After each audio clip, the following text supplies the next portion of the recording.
First off, Nicky, really enjoyed Maneater, and I'll get to the spoilers for our Patreon listeners, and I'm going to cut that from the interview. I'm going to get to it in a second. But I'm assuming with a shark film, one of the biggest draws is the location and the great ensemble you got to work with. Where did you shoot? Was it like working in paradise, or absolutely not, because there was a lot of hard work involved?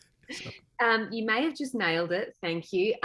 Always, we shot in Maui, in Hawaii, which is always incredible. When you get that in your breakdown, you're like, I'm absolutely going to Hawaii. And then when you get there and you start making a movie, an independent shark movie with a mechanical shark in 18 days on a very small budget, you are then challenged like you've never been challenged before, all of us across the board. The conditions are crazy. The water is rough. You can't see the bottom of the ocean floor. You're exhausted. I thought I was a good swimmer until I got in the water in this movie, but we had such a badass group of people who just rallied with the time we were given. Very ballsy of us using a mechanical shark. A CGI shark was used throughout majority of the film, but there are pockets where you will see this the mechanical shark, which was an amazing thing to experience and work on set with. Our director Justin Lee was like, I got to do this, and we're like, okay, it's hard work, lugging in this enormous shark head into the water. It's no joke, this shooting, but we made it happen. So Okay, I have a question that my mom, for my mom, because she is for some reason, she is a huge Justin Lee stan because she's a big Western expert and she keeps on telling me every single day to watch Badland. She's seen it 3 or 4 times. From your perspective as a collaborator, what makes him a unique filmmaker? You're saying that breakneck speed, 18 days, working hard, but what did you see? What makes him such a talented filmmaker in your perspective? well, I love Justin for the fact that he not only the energy he kept on set was quite incredible too. In such chaotic times, he was very chill, and we're on this beach location, and he would sort of wander around quietly, and I'm like, Justin, he's like, just figuring things out. There's sort of a way he works, which I really appreciate. And it was the mechanical shark that got me. He was adamant on doing that. And he'd spoken to someone from the original Jaws movie who had advised him. That's my dog heavy breathing. I'm so No sorry. worries. I'm Yeah, like, that is not me. as long as it's not me, so I'm good. Okay.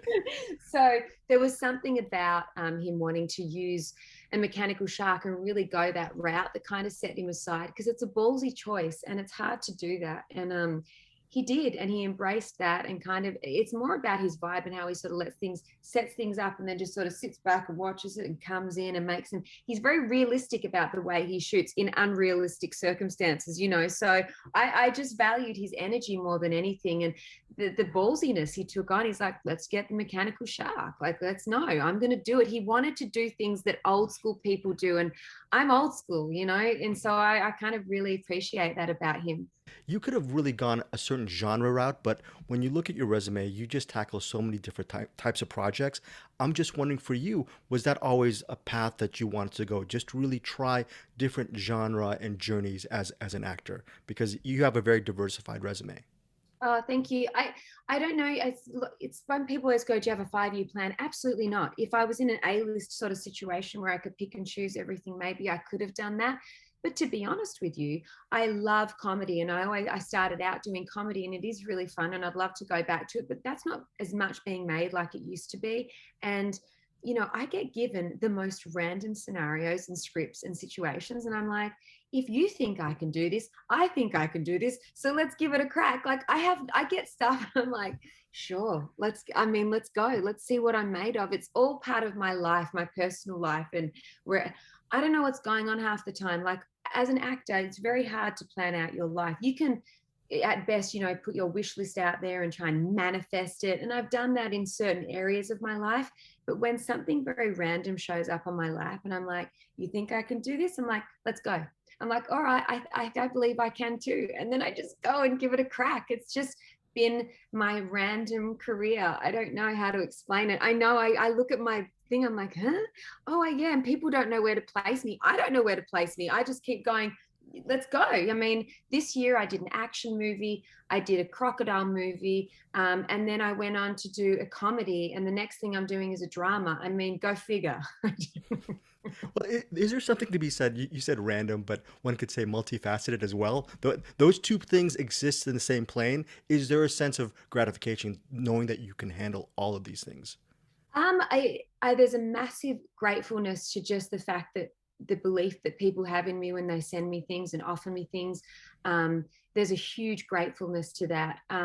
I still sometimes as I get older, I'm like, you have to keep believing in yourself. You have to keep believing you can still do that. It's when you start going, I'm only down for this. And there's a great power to know and a great power to really zoning in on and honing in on one thing. But me as a human in real life, life is messy. So throw that weird role at me. Let's give it a crack. What, you want me to save the world tomorrow? Sure. Let me see if you want me to take on a shark? All right, let's see if I can make that happen. I mean, I don't know. It just, I'm very grateful that people believe I'm still capable of doing these things. So in this case, taking on a shark, so.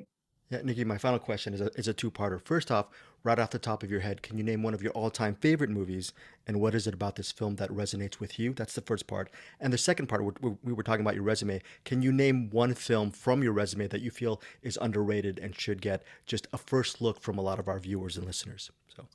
Okay, so A Star is Born with Barbra Streisand and Chris Christopherson. It's a film that I watch regularly in my house. It's always on.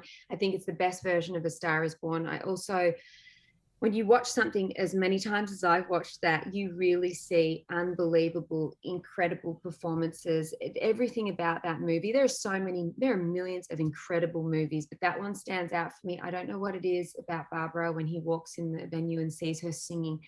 She is brilliant. And I think I would love this generation to go back and watch that movie and watch both of their performances. There's a lot of moments in that are quite ad-libbed and sort of very random. And then there's a lot of, obviously things that were set up too. But if you look at the performance in that movie utterly inspires me.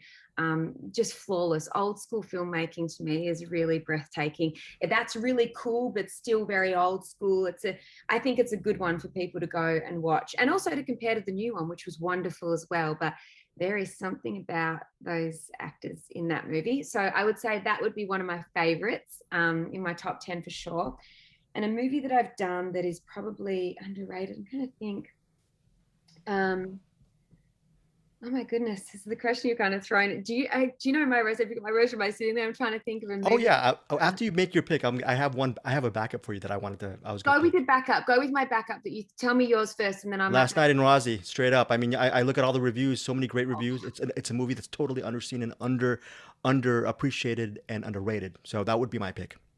Thank you for seeing that. And I may even jump on board with you with that, because that was another independent movie that I was asked to do, and working with Neil Brown and these incredible actors. And that was a piece for me that was very different. And I was nervous. That's a real actory piece, and, I was like, all right, you guys want me to do this? Okay. And, one of the producers, Chris, was one of the producers from Hall Pass, a movie I did a long time ago. He rang me up initially with that. Chris Myers, he's an incredible producer, does a lot of comedy, super intelligent, amazing producer, really good human from Boston. I love Boston people.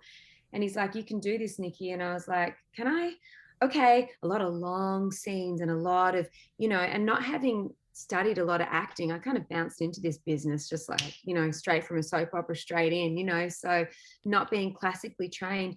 It's those roles that I really value a lot. So thank you for bringing up. That would be one that I would say, if you get a chance, check it out for sure. Yeah. Yeah, you were so good in that movie. Great movie. And you know why you were having such a hard time picking a film? Because you're so diverse as an actor. That's why you have so many different stuff. I'm thinking of one of the crazy ones I've done that never got seen, but I'm like, no, that's a beautiful movie. Thank you for bringing that up. Yeah. Great. Thank you so much, Nikki. Really love Maneater as well. And, looking forward to seeing you and talking to you the next time. Absolutely love. Thank you.